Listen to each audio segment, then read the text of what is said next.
আমি আজকে যুগোপযোগী একটা বিষয় নিয়ে কথা বলছি। যদি সময় হয় অবশ্যই একটু ভিডিওটা দেখবেন।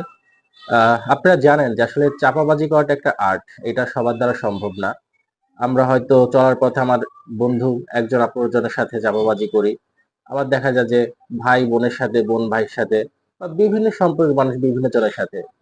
স্পেশালি যদি এরকম হয় যে স্বামী স্ত্রীর সাথে, স্ত্রী স্বামীর সাথে চাপাবাজি করে তাহলে বিষয়টা কেমন হবে? এর ক্ষতিকর দিকগুলো আমি আজকে তুলে ধরছি। আপনি আপনার ওয়াইফের কাছে অথবা আপনার ওয়াইফ আপনার কাছে তার পরিবার অথবা অন্য কিছু নিয়ে অনেক বেশি চাপা দিয়ে রাখলো। পরবর্তীতে কি হবে?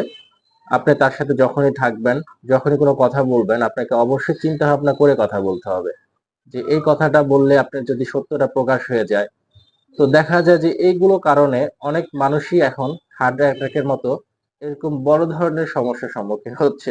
আহ এটা আসলে সত্যি। শুনতে খারাপ লাগলেও হার্টের ওষুধ